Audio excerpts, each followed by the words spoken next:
Bagaimana pengertian bid'ah? Ada yang tahu?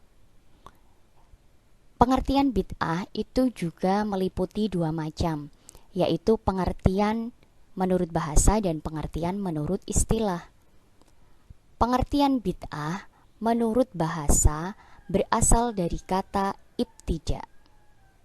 Apa itu artinya? Yaitu menciptakan sesuatu tanpa didahului contoh sebelumnya, baik hal yang terpuji maupun tercela. Itu pengertian bid'ah menurut bahasa. Sekarang pengertian bid'ah menurut istilah. Ayo, siapa yang tahu?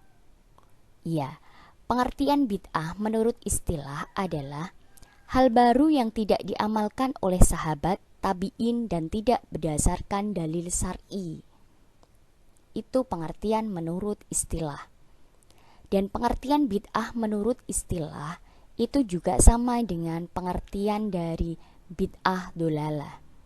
Jadi bid'ah dolalah pengertiannya sama dengan pengertian bid'ah secara istilah.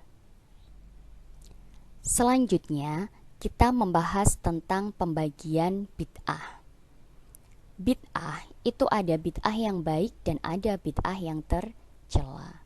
Menurut Imam Syafi'i, beliau mengelompokkan bid'ah menjadi dua macam.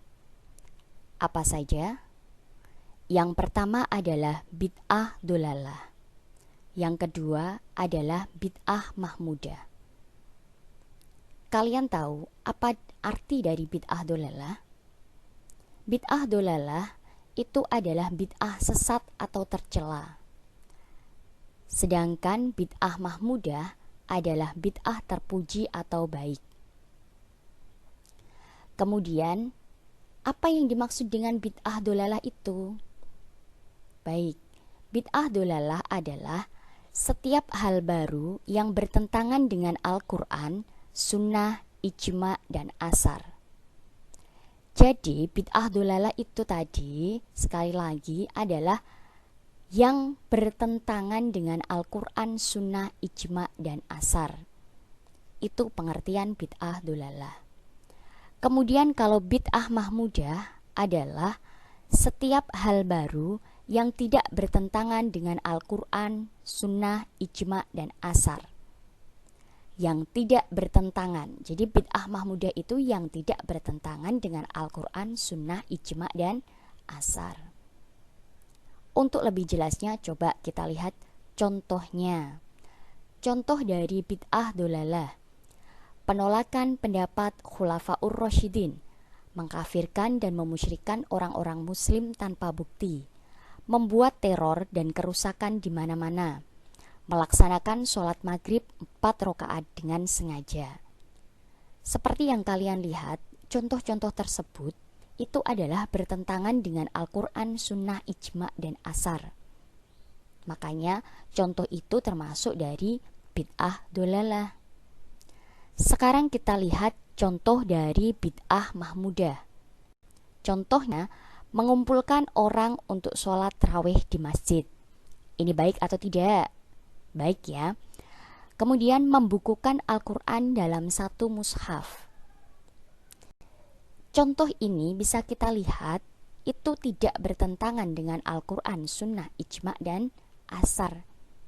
Jadi contoh tersebut merupakan contoh dari bid'ah terpuji atau baik atau disebut dengan bid'ah mahmudah. Sampai sini paham? Dari penjelasan di atas bisa disimpulkan bahwa bid'ah yang dianggap baik oleh syara adalah termasuk bid'ah mahmudah atau hasanah. Bid'ah yang dianggap buruk oleh syara adalah termasuk bid'ah dolalah. Sedangkan selain kedua itu dikategorikan mubah atau boleh. Oleh karena itu, para ulama membagi hal-hal yang termasuk bid'ah dalam arti bahasa ke dalam 5 hukum syara.